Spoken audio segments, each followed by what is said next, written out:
When we constantly give the answer and answer the question, we create a dependency. People don't have to think. They can just show up as receivers of information. And in that moment, when that person stands in your doorway and says, "What do you want me to do with that thing?" What that moment really calls for is coaching.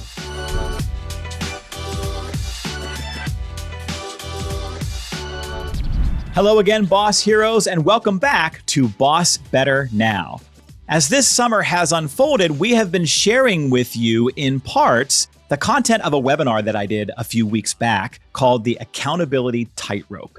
It dove deeply into the habits, mindset, and best practices for leaders to navigate this balancing act that we sometimes struggle with. How do I show up as the kind of leader that holds people to high standards, while also being the kind of compassionate, supportive leader that people love working for? And you have now arrived at the final episode in this series, the fourth part of the Accountability Tightrope. I hope you've enjoyed learning about this, and I hope that you've been able to get some takeaways that you can put into practice right away. And by the way, if you want to make sure that you don't miss future special events and webinars like the one we did a few weeks back, make sure you subscribe to my BossBetter email newsletter. That's where I keep in touch most frequently with people. And it's a way that I write to subscribers and talk about the ways that you can keep your finger on the pulse of activating employee commitment in today's ever-changing workplace. To get on that list, and it's free, just go to bossbetternow.com. And now here's part 4 of the Accountability Tightrope. Now that we've identified some specific ways to move toward mentor mindset based on where you are currently, I now want to give you 2 specific techniques that are essential to mentor mindset leadership, regardless of where you fall on protector versus enforcer on that continuum. And you can start using both of these today, and I want to encourage you to keep developing yourself around them. And the first one is one that you've heard me mention a few times already. It's coaching. Now, ask a lot of leaders what coaching is, and what you'll often hear is that coaching is describing the right way of doing something. But that is not the kind of coaching that happens when you're truly leading with a mentor mindset. In fact, if someone comes to you when they're stuck and they have a question or they have a struggle, and you regularly do that, you tell them the right way of doing something, you give them the answer and you explain the steps, you might actually be leading in a way that is working against your and their best interests. Let me show you what I mean. I have a little clip for you to check out. It's a short clip from our Boss Hero School Masterclass of what coaching actually is and why it matters. I'm going to share this with you now, and we're picking up this clip right after I asked the cohort in the room if they have ever had someone come to them and ask them a question where they thought, "Really? Are you really asking me this question? You should absolutely know the answer to this." Have a look. Has anybody ever had that experience? So I'm not making it up, right? And in that moment, when that happens, because you're busy, you have 100 things vying for your time and attention, and because you know the answer, what do we usually do in that moment? What do you want me to do with this thing? You tell them the answer. And in that moment, when you do that, you rob yourself and them of a critical experience in the workplace. You rob them of the opportunity to feel capable. And you rob yourself of the opportunity to nurture the critical thinking skills that, when nurtured again and again and again, ultimately free your time up so that you can do the things that only you can do. When we constantly give the answer and answer the question, we create a dependency. People don't have to think. They can just show up as receivers of information. And in that moment, when that person stands in your doorway and says, "What do you want me to do with that thing?" What that moment really calls for is coaching. What I want you to do in that moment is not give them the answer. What I want you to do in that moment is say, "Thanks for asking. What options do you see? What do you remember about the training we had 3 weeks ago? Or what we talked about in the huddle? What do you think the first step might be? If I wasn't here and you had to guess on the next best way to handle this, what might you try?" I love that question. What might you try? Where could you go to find this information? Now, I've just asked 6 different questions, and they're all designed to do one thing. They're all designed to switch what's happening in this person's brain. They showed up as a receiver of information. And when I started asking them those questions, I moved what was happening in their brain. I am forcing them to access memory, knowledge, instinct, intellect, all of it. That is how you start to activate commitment and get more ownership. And I hope you noticed my tone of voice. I wasn't snarky. I wasn't playing gotcha. It was very steady. It was a developmental moment. Thanks for asking. What options do you see? Put that question in your metaphorical pocket, and I guarantee you will find an opportunity to use it every day for the rest of your life. Can you just give them the answer and get on more quickly to your next thing? Yes, you could. But we have to remind ourselves in the moment that this is an opportunity for me to do some developmental work with them, and that's my job as a leader. And if I do that again and again and again over time, they're going to show up with more critical thinking skills, and I'm going to be asked to support them and answer questions less and less and less. And that's where you start getting time back. If every time somebody comes to you with a question and you go, and you believe they know the answer, if they just take a minute to stop and think about it, if every time they come to you with a question, you say, thanks for asking, what options do you see? And then you do it again, and then you do it again, and you do it again, they're going to go, okay, like I get it. If I go to Catherine's office and I ask her a question, she's going to say, what options do you see? So I might as well just ask myself that question. And now all of a sudden, that's one less time they came to you. And here's where we get into trouble. Because we've been talking about coaching in here as a concept for 2 days already, but I'm willing to bet that most every person in the room conceptually was thinking about coaching in a way that is different from what I'm actually going to teach you. We often think about coaching as telling people the right way to do something, or giving them encouragement, or advice. Or sometimes when you think about a coach, you imagine somebody who's standing on the sideline at a sporting event wearing a whistle, barking out corrections or shouting encouragement. That's not the kind of coaching that we're talking about. The coaching that activates commitment in the workplace, the coaching that Gallup in a white paper a couple years ago identified as a kind of silver bullet for employee engagement, are coaching conversations that help people sort through what they know, think, and feel to determine their next step. I would argue that this skill, coaching, is how you truly ascend from a manager of tasks and processes to a leader and developer of people. That is the kind of coaching that I want to teach you how to do today.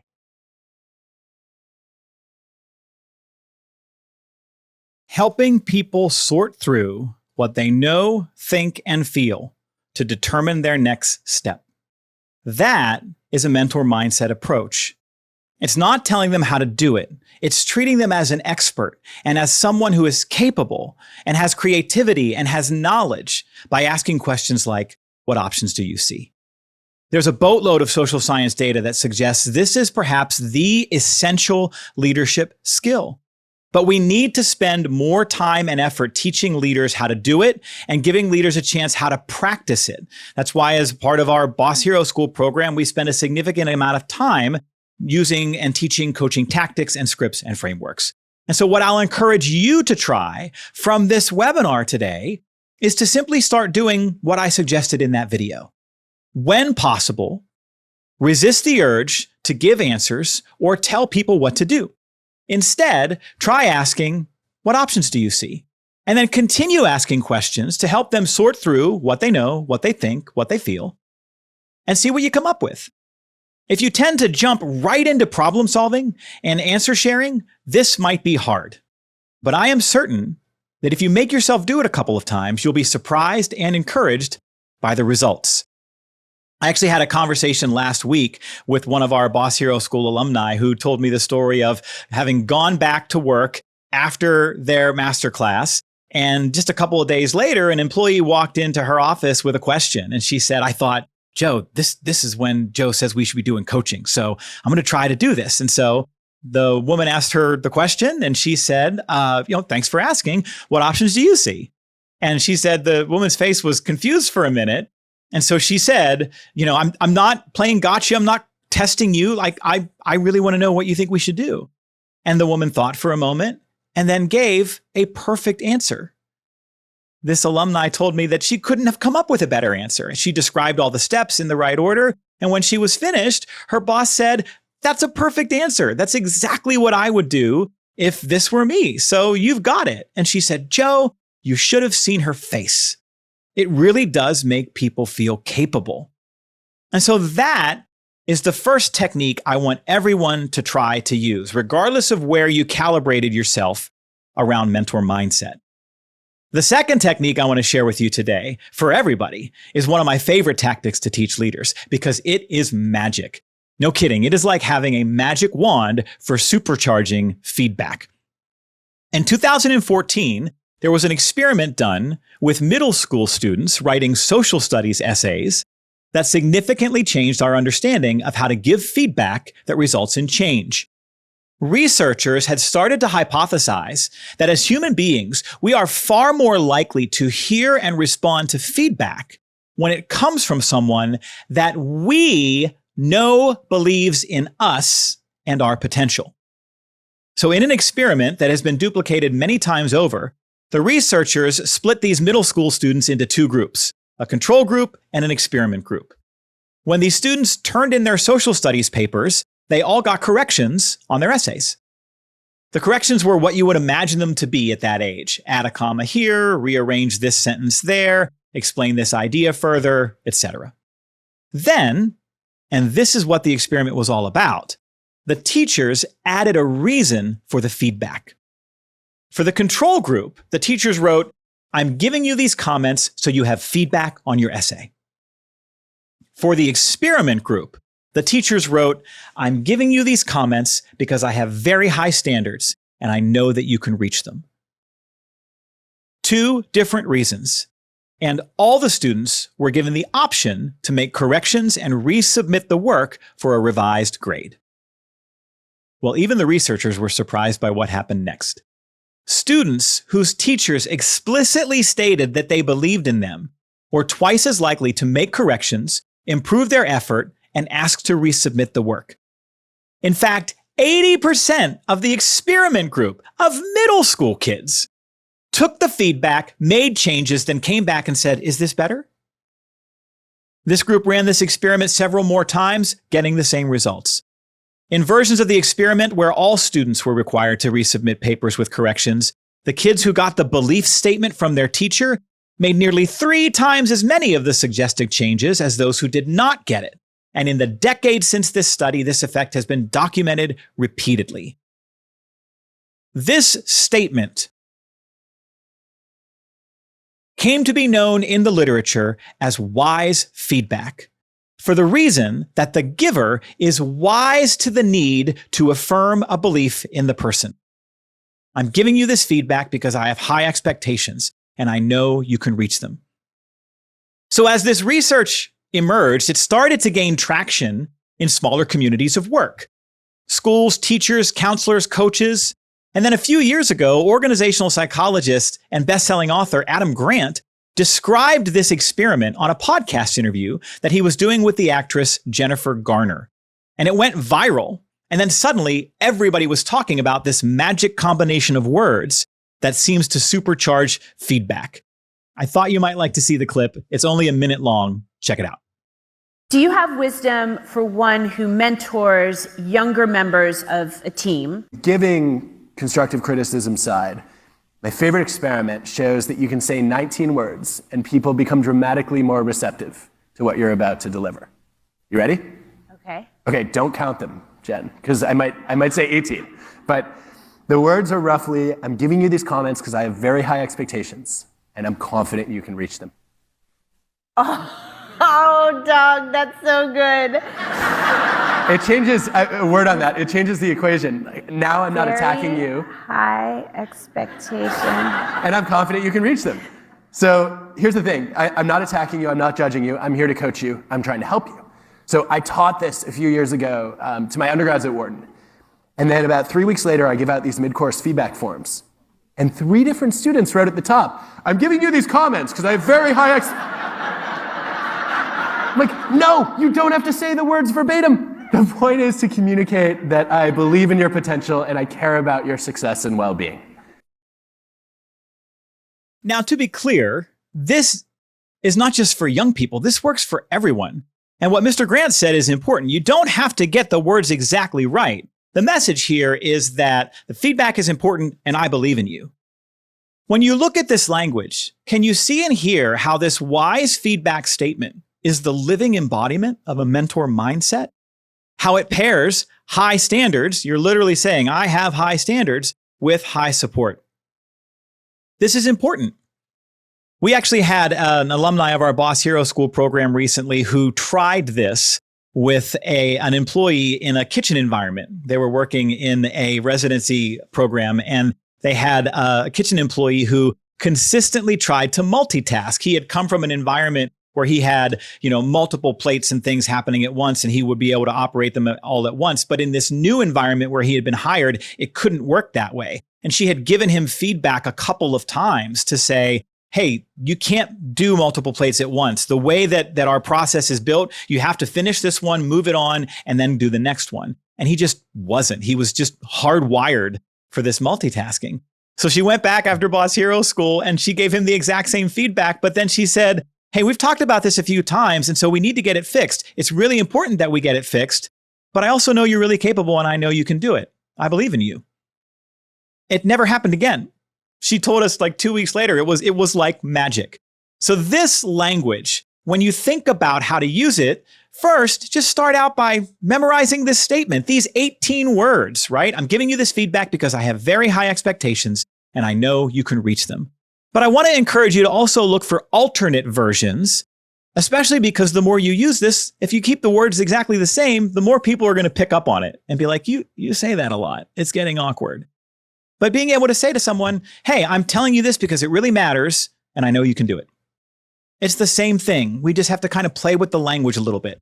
And yes, you can use this with everyone in your life. Try it with your kids. If you have volunteers on the PTO that you're working with, try it with them. It works. The one caveat, do not use this with your spouse. If you do not like the way that they loaded the dishwasher, do not call them over, point out their mistakes, and then say, I'm giving you this feedback because I have very high expectations and I know you can reach them. That is not a recipe for a healthy relationship. So there you have it, friends. That is the entire Accountability Tightrope webinar that we delivered to subscribers of our Boss Better Now email newsletter just a few weeks ago. I hope you found value and utility into diving into these habits, the mindset, and the best practices that leaders use to hold employees to high standards and provide the support they need to be at their best every day. If programming like this would be valuable to bring to the leaders in your organization, I can help. Just go to joemull.com, fill out the contact form, and let us know what you're looking for. I'd love to talk with you about being the keynote speaker at an upcoming meeting or bringing a workshop to the leaders across your organization. Thanks for listening, and remember, commitment comes from better bosses. See you next time. It's rooms like this one where when we gather together for a couple of days at a time to really understand what it takes to activate employee commitment in the workplace, that leaders experience profound transformation. If you've been wondering how to take your leadership knowledge and skills to the next level, if you want to go deeper on what it takes to be successful at leading people in today's ever-changing workplace, then you should check out Boss Hero School. Over 3 days, I'm going to teach you both the methods and the mindset for activating employee commitment in the workplace. This is not theory. We are getting into the weeds. We are up-leveling your skills. We are giving you scripts. We are giving you blueprints and frameworks that you can take back to your workplaces to meet people where they are and propel them forward, doing whatever it is you're asking them to do on the job. For more information, visit bossheroschool.com.